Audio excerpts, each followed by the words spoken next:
ನಮಗೆ ಗೊತ್ತಿರ್ತಾರೆ ಅಕ್ಕಪಕ್ಕ ಇದ್ದರಿಗೆ. ಹಾಗಾಗಿ ಅವ್ರನ್ನೇ ಕರೆದ್ಬಿಟ್ಟು ನಾವು ಸಭೆಯಲ್ಲಿ ಅದನ್ನ ಮಾಡಬೇಕು, ಅದನ್ನ ಚರ್ಚೆ ಮಾಡಬೇಕು, ನಡೆದ ಮೂಲಕ ಮೇಲಧಿಕಾರಿ ಗಮನಕ್ಕೆ ತರಬೇಕು ಅಂತ ಇತ್ತು.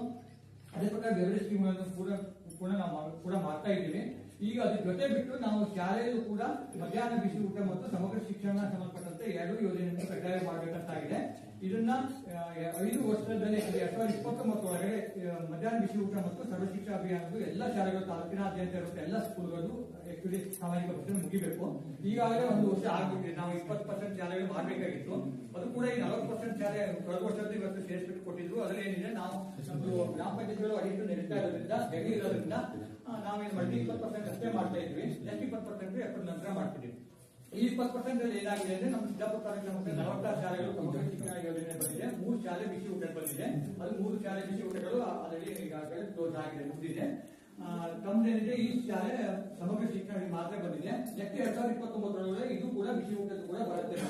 ಈ ಸಮಗ್ರ ಶಿಕ್ಷಣ ಏನಾಗುತ್ತೆ ಅಂದ್ರೆ ಎಲ್ಲ ಮಧ್ಯಾಹ್ನ ಬಿಸಿ ಊಟ ಇರಲಿ, ಉಳಿದಂತ ಯಾವುದೇ ಇರಲಿ ಸ್ಕೂಲ್ ಸಂಬಂಧಪಟ್ಟಂತೆ ಎಲ್ಲರೂ ಇದರಲ್ಲೂ ಕೂಡ ಒಳಗೊಂಡಿರ್ತಾರೆ. ಅದರ ರಿಪೋರ್ಟ್ ಮಾತ್ರ ಒಂದೇ ಬಂದ್ರೆ ಕಂಪ್ಲೀಟ್ ಇರುತ್ತೆ. ಈಗ ಇಲ್ಲೇನಿದೆ, ನಾವು ಈಗಾಗಲೇ ನಮ್ಮ ಸಿಬ್ಬಂದಿಗಳು ಕೂಡ ಈಗ ನಿಮ್ಮ ಶಾಲೆಗಳಿಗೆ ಬಂದ್ಬಿಟ್ಟು ಇಲ್ಲಿ ನಮ್ಮ ಮುಖ್ಯ ಶಿಕ್ಷಕರಿರಲಿ ಅಥವಾ ಸಹ ಶಿಕ್ಷಕರಿರಲಿ ಅಥವಾ ವಿದ್ಯಾರ್ಥಿಗಳಿರಲಿ ಮತ್ತೆ ಅವರ ಪಾಲಕರ ಪೋಷಕರ ಮನೆ ಭೇಟಿ ಮಾಡೋದಿರಲಿ ಮತ್ತೆ ಸಮುದಾಯದ ಒಂದು ಭೇಟಿ ಮಾಡೋದಿರಲಿ ಮಾಡಿಬಿಟ್ಟು ಈಗಾಗಲೇ ಅವರಿಂದ ಸಂದರ್ಶನ ಮಾಡಿಬಿಟ್ಟು ಕೆಲವಷ್ಟು ಮಾಹಿತಿಗಳನ್ನು ಕಲೆಕ್ಟ್ ಮಾಡ್ತಾರೆ. ಅಲ್ಲೂ ಕೂಡ ನಾವೇನ್ ಮಾಡಿದ್ವಿ, ಕೆಲವು ದೂರ ಇದ್ದ ಮಕ್ಕಳಿಗೆ ಕೂಡ ಸಂದರ್ಶನಕ್ಕೆ ಅವ್ರ ಪಾಲಕರ ಪೋಷಕರಿಗೆ ಮಕ್ಕಳು ಕೊಟ್ಬಿಟ್ಟು ಅವ್ರ ಪಾಲಕರಿಂದ ಅವರು ಏನಿದೆ ಅದನ್ನ ಬರ್ಬಿಟ್ಟು ಫಿಲ್ ಮಾಡಿ ಸೈನ್ ಮಾಡ್ಕೊಳ್ಳಿಕ್ಕೆ ಕೂಡ ಕೊಟ್ಟಾಗಿದೆ. ನಮಗೆ ಟೈಮ್ ಶಾರ್ಟೇಜ್ ಇರೋದ್ರಿಂದ 4 ದಿನದಲ್ಲಿ ಮಾಡಬೇಕು ಅಂತ. ಹಾಗಾಗಿ ಅಲ್ಲಿ ಅವರಿಂದ ಏನೆಲ್ಲ ಒಂದು ಸಂದರ್ಶನ ವೇಳೆ ಮಾಹಿತಿಗಳು ಬಂದಿದೆ ಅದನ್ನು ಕ್ರೋಢೀಕರಣ ಮಾಡಿಬಿಟ್ಟು ನಾವು ಒಂದು ವರದಿಯನ್ನು ನಾವು ಈ ಸಭೆಯಲ್ಲಿ ಮಂಡನೆ ಮಾಡ್ತಾ ಇದ್ವಿ. ಇಲ್ಲಿ ಏನಿದೆ ಅಲ್ಲಿ ಮಕ್ಕಳಿಂದಲೂ ಇರ್ಬೋದು, ಪಾಲಕರ ಪೋಷಕರು ಇರ್ಬೋದು, ಸಮುದಾಯ ಇರಲಿ, ಅಲ್ಲಿ ಎಲ್ಲ ಏನೆಲ್ಲ ತಮ್ಮ ಒಂದು ಚರ್ಚೆಗಳಿದೆ ಈ ವಿಷಯಕ್ಕೆ ಸಂಬಂಧಪಟ್ಟಂತೆ ಅದನ್ನು ನಾವು ಇವತ್ತು ಸಭೆಯಲ್ಲೇ ಚರ್ಚೆ ಮಾಡಬೇಕಾಗಿದೆ. ಮತ್ತು ಇದಕ್ಕೆ ಸಂಬಂಧಪಟ್ಟಂತೆ ಈ ಯೋಜನೆ ಬಗ್ಗೆ ಏನೆಲ್ಲ ಸರ್ಕಾರದಿಂದ ಯೋಜನೆ ಸಿಗುತ್ತೆ, ಈ ಯೋಜನೆ ಬಗ್ಗೆ ಏನೆಲ್ಲ ಮಾಹಿತಿಗಳಿದೆ ಅದ್ರ ಬಗ್ಗೆ ಸಂಬಂಧಪಟ್ಟಂತೆ ಮಾಹಿತಿ ಡೈಲಿ ಹೋಗುವಂತ ಮನೆಯಿಂದ ಶಾಲೆಗೆ ಬರುವಂತ ಮಾರ್ಗದಲ್ಲಿ ಏನಾದ್ರು ಸಮಸ್ಯೆಗಳಿದ್ರು ಅಂದ್ರೆ ಕಠಿಣ ಮಾರ್ಗ ಅಂತ ನಾವೇನು ಹೇಳ್ತೇವೆ, ಆ ತರ ಏನಾದ್ರು ಸಮಸ್ಯೆಗಳಿದೆ ಅಥವಾ ಅವರು ದೂರದಿಂದ ಬಂದ್ರೆ ಅಲ್ಲಿ ಡ್ರೈವಿಂಗ್ ಚಾರ್ಜಸ್ ಕೊಡಲಿಕ್ಕೆ ಕೂಡ ಸಾರಿಗೆ ಭತ್ಯೆ ಕೊಡಲಿಕ್ಕೆ ಅವಕಾಶ ಉಂಟು. ಆ ತರ ಏನಾದ್ರು ಕೂಡ ಅದಕ್ಕೆ ಸಂಬಂಧಪಟ್ಟಂತೆ ಅವರ ಪಾತ್ರ ನೇತೃತ್ವ ಕೊಟ್ಟಾಗ ಸರ್ಕಾರಿ ಇಲಾಖೆಯಿಂದ ಅನುಷ್ಠಾನ ಮಾಡ್ತಾರೆ. ಆ ತರ ಅವಕಾಶ ಉಂಟು. ಮತ್ತು 15 ಹಣಕಾಸು ಕೂಡ ಸಾಕಷ್ಟು ಶಾಲೆಗಳಿಗೆ ಸಂಬಂಧಪಟ್ಟಂತೆ ಅಥವಾ ಅಂಗನವಾಡಿ ಶಾಲೆಗಳಿಗೆ ಸಾಕಷ್ಟು ಅನುದಾನಗಳಿದೆ, ಅದನ್ನು ಕೂಡ ಮಾಡ್ಕೊಳ್ಳಿಕ್ಕೆ ಅವಕಾಶ ಇದೆ. ಅದು ಕೂಡ ಮೆಂಬರಿಂಗ್ ಹೋಗಿ ಕೇಳಾಗಿತ್ತು. ಮೋಸ್ಟ್ಲಿ ಬರ್ಲಿಕ್ಕೆ ಇಲ್ಲ ಅವರು ಪಂಚಾಯತ್ ಮೆಂಬರು ಅಲ್ವಾ, ಪಂಚಾಯತ್ ಮೆಂಬರ್ ಬಂದಿಲ್ಲ ಬಂದಿಲ್ಲ ಅವ್ರು ಬಂದ್ರೆ ಅವ್ರು ಕೂಡ ಗಮನಿಸ್ತಾರೆ. ನಾವು ನೋಡಿದಾಗ ಇಲ್ಲಿ ಬಿಸಿ ಊಟದ ಹಾಲು ಮತ್ತೆ ಅಡಿಗೆ ಮನೆಗಳಿಗೆ ಪೇಂಟಿಂಗ್ ಆಗಿಲ್ಲ, ಬಾಲಿನ ಆಗಿಲ್ಲ ಕಾಣುತ್ತೆ. ಅದೊಂದು ಆಕ್ಚುಲಿ ಆಗ್ಬೇಕು, ಅಂದ್ರೆ ಪಂಚಾಯತ್ ಅವರು ಗಮನಕ್ಕೆ ತರಬೇಕಾಗಿದೆ. ಬಹಳಷ್ಟು ಕಡೆ ಅವರು ಖಂಡಿತ ಮಾಡಿಕೊಟ್ಟಿದ್ದಾರೆ, ಅದೊಂದು ಹೇಗಿದೆ. ನಂತರ ಉಳಿದಂತೆ ಈಗ ಅಂಗನವಾಡಿ ಕೂಡ ನಮ್ಮ ಕಲ್ಪನೆ, ಅದ್ರಲ್ಲೂ ಕೂಡ ಈ ಸಾಮಾಜಿಕ ಪರಿಶೋಧನೆ ಇದರಲ್ಲೂ ಕೂಡ ನಾವು ಕೂಡ ವರದಿ ಮಾಡ್ತಾ ಇದ್ವಿ. ಆ ತರ ಸಂಬಂಧಪಟ್ಟಂತೆ ಇನ್ನೇನಾದ್ರು ಇತರ ವಿಷಯಗಳಿದ್ದು ಕೂಡ ನೀವು ಸಭೆಯಲ್ಲಿ ಚರ್ಚೆ ಮಾಡಿ ನಂತರ ನಾವು ವರದಿಯನ್ನು ಕೂಡ ಮಂಡನೆ ಮಾಡ್ತೀವಿ. ನಾವು ರಿಪೋರ್ಟ್ ಅಲ್ಲಿ ಏನೇನು ತಗೊಂಡಿದ್ದೀವಿ ಆ ತರ ವಿಷಯ ಅಂತ. ಮತ್ತೆ ಈಗ ಶಾಲೆಗಳಿಗೆ ಕೊಡುಗೆ ಹೋಗುವಂತ ಇದರಲ್ಲೂ ಇರ್ಬೋದು, ಈ ಸರ್ಕಾರಗಳಿಂದ ಸಾಕಷ್ಟು ಅನುದಾನಗಳು ಬರುತ್ತೆ ಅಥವಾ ಶಾಲೆಗಳು ಸ್ವಲ್ಪ ಕಡಿಮೆ ಇರ್ಬೋದು. ಅಲ್ಲಿ ಕೆಲವೊಂದಷ್ಟು ನೀವು ಪಾಲಕರ ಪೋಷಕರು ಅಥವಾ ಸಮುದಾಯದವರು ಕೂಡ ನಮ್ಮ ಶಾಲೆಗೆ ಸಂಬಂಧಪಟ್ಟಂತೆ ಏನಾದರೂ ಅವಶ್ಯಕತೆ ಇದ್ದಲ್ಲಿ ನೀವು ಕೂಡ ಕೆಲವು ಕೊಡುಗೆ ಇರುತ್ತದೆ ಅಥವಾ ಬೇರೆ ಯಾವುದೇ ರೀತಿಯಲ್ಲಿ ಅಥವಾ ಈ ಮತ್ತೆ ಬಿಸಿ ಊಟಕ್ಕೆ ಸಂಬಂಧಪಟ್ಟಂತೆ ಇರ್ಬೋದು, ನಾವು ಕೂಡ ಅಲ್ಲಿ ಕೈ ಜೋಡಿಸ್ತದೆ ಆ ಒಂದು ವ್ಯವಸ್ಥೆಯನ್ನು ಇನ್ನೂ ಕೂಡ ಪರಿಣಾಮಕಾರಿಯಾಗಿ ಮಾಡ್ಕೊಂಡು ಹೋಗ್ಬೋದು. ಈ ಪ್ರೈವೇಟ್ ಸ್ಕೂಲ್ಗಳಲ್ಲಿ ನೀವು ಅಷ್ಟೊಂದು ಹಣ ಕೊಟ್ಟು ಮಕ್ಕಳು ಅದು ಸೇರಿಸುವ ಬದಲಿಗೆ ಅದರಲ್ಲಿ ಒಂದು 10% 5% ಸರ್ಕಾರಿ ಶಾಲೆಗಳಿಗೆ ನೀವು ಆ ಅನುದಾನವನ್ನು ಸಂಬಂಧಪಟ್ಟಂತೆ ನಿಮಗೆ ಇದನ್ನು ಕೊಟ್ಟಾಗ ಈ ವ್ಯವಸ್ಥೆಯನ್ನು ಇನ್ನೂ ಎಷ್ಟೋ ಚೆನ್ನಾಗಿ ಮಾಡಬಹುದು. ಯಾಕಂದ್ರೆ ಸಾಕಷ್ಟು ವ್ಯವಸ್ಥೆ ಇದು ಅವಕಾಶ ಉಂಟು. ಅದನ್ನೇ ಈಗ ಅಲ್ಲಿ 1 ಲಕ್ಷ ಕೊಡಬಹುದು, 15,000 ಕೊಟ್ಟರೆ ಅದೇ ಒಂದು 10 ಮಕ್ಕಳು ಕೊಟ್ಟಾಗ ಇಲ್ಲಿ ಏನೇನೋ ಮಾಡಬಹುದು. ಆ ತರ ಗಮನದಲ್ಲಿ ಇದ್ರೆ ಆ ತರ ನಾವು ಶಾಲೆ ಹೆಚ್ಚಬೇಕು, ಇನ್ನು ಡೆವಲಪ್ ಮಾಡಲಿಕ್ಕೆ ಅವಕಾಶ ಉಂಟು.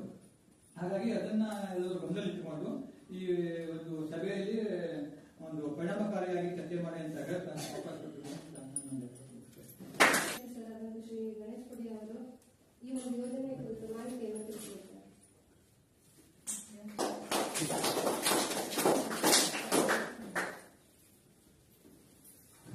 ವೇದಿಕೆಯಲ್ಲಿರ್ತಕ್ಕಂಥ ಈ ಒಂದು ಕಾರ್ಯಕ್ರಮದ ನೋಡಿದ ಅಧಿಕಾರಿಗಳಾದ ಶ್ರೀಮತಿ ವಿದ್ಯಾ ದೇಸಾಯಿಗಳನ್ನು, ಈ ಶಾಲೆಯ ಎಸ್ಎಂಸಿ ಅಧ್ಯಕ್ಷ ಈ ಒಂದು ಸಾಮಾಜಿಕ ಪರಿಶೋಧನೆಯ ತಂಡದಲ್ಲಿರ್ತಕ್ಕಂಥ ಶ್ರೀ ನಾಗರಾಜ ಹೆಗಡೆ ಸರ್ ಅವರು, ಇರ್ತಕ್ಕಂಥ ಈ ಶಾಲೆಯ ಶಿಕ್ಷಕ ವರ್ಗವೇ, ಕಾರ್ಯಕರ್ತೆಯವರು ಹಾಗೆ ಎಲ್ಲ ಎಸ್ಎಂಸಿ ಸದಸ್ಯರು ಹಾಗೂ ನನ್ನ ಮತ್ತು ಇವತ್ತು ನನಗೆ ಒಂದು ಸಭೆಯಲ್ಲಿ ಭಾಗವಹಿಸಬೇಕು ಅಂತ ಇತ್ತು. ಈ ಒಂದು ಯೋಜನೆ ಕುರಿತು ನಮ್ಗೆ ಹೆಚ್ಚಿನದಾಗಿ ಆಗಿಲ್ಲ, ಬಟ್ ನಮ್ಮ ಶಿಕ್ಷಣ ಇಲಾಖೆಗೆ ಸಂಬಂಧಿಸಿರೋದಿಲ್ಲ, ಶಾಲಾ ಶಿಕ್ಷಣ ಇಲಾಖೆಗೆ ಸಂಬಂಧಿಸಿರೋದಿಲ್ಲ.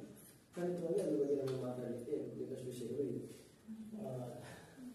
ಯಾಕಂತ ಹೇಳಿದ್ರೆ ಈಗ ನಮ್ಮ ಶಾಲೆಯಲ್ಲಿ ಏನು ನಡೆಯುತ್ತೆ, ಶಾಲೆಯಿಂದ ಏನೇನು ಸೌಲಭ್ಯಗಳು ಮಕ್ಕಳಿಗೆ ಸಿಗುತ್ತೆ, ಈ ಶಾಲೆಗೆ ಏನೇನು ಸೌಲಭ್ಯಗಳು ಇದುವರೆಗೆ ಸಿಕ್ಕಿದೆ. ನಾರ್ಮಲ್ ಆಗಿ ಪ್ರತಿ ವರ್ಷ ಶೈಕ್ಷಣಿಕ ವರ್ಷ ಜೂನಲ್ಲಿ ಪ್ರಾರಂಭ ಆದಾಗಿಲ್ಲ ಮಕ್ಕಳಿಗೆ ಸರ್ಕಾರಿ ಸವಲತ್ತುಗಳು ಏನೇನು ಇರಬೇಕು ಅದೆಲ್ಲವನ್ನ ನಾವು ನಿಗದಿತ ಅವಧಿಗಳಿಗೆ, ಬಹುಶಃ ಪಠ್ಯ ಪುಸ್ತಕ ಇರ್ಬೋದು, ಈಗ ಮಕ್ಕಳ ಶಾಲೆಯ ಎಲ್ಲ ಮಕ್ಕಳಿಗೆ ನಿಗದಿತ ಕಾಲದಲ್ಲಿ ಅವರಿಗೆ ಇದನ್ನ ಪೂರೈಸಲಾಗಿದೆ.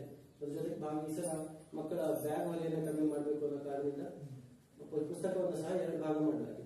ಒಂದು ಎಲ್ಲ 14 ಪಾಠಗಳಿದೆ, 14 ಪಾಠನ ಒಂದೇ ಪುಸ್ತಕದಲ್ಲಿ ತುಂಬುವುದಕ್ಕಿಂತ ಅದನ್ನು 2 ಭಾಗ ಮಾಡಿದ್ರೆ ಮಕ್ಕಳಿಗೆ ತಂದಿಗೆ ಸುಲಭ ಆಗುತ್ತೆ ಅನ್ನೋ ಕಾರಣಕ್ಕಾಗಿ ಈಗ ಅಕ್ಟೋಬರ್ವರೆಗೆ 1 ಭಾಗ ಮತ್ತು ಡಿಸೆಂಬರಿಂದ ಮಾರ್ಚ್ವರೆಗೆ 1 ಭಾಗ, ಹೀಗೆ 2 ಭಾಗವನ್ನು ಮಾಡಿ ಮಕ್ಕಳಿಗೆ ಪುಸ್ತಕವನ್ನು ಹಲವು ಮಾಡಿದರೆ ಅವರು 1ನೇ ತರಗತಿಯಿಂದ 10ನೇ ತರಗತಿವರೆಗಿನ ಎಲ್ಲ ಪುಸ್ತಕಗಳನ್ನು 2 ಭಾಗಗಳಲ್ಲಿ ಮಾಡಿದ್ದಾರೆ.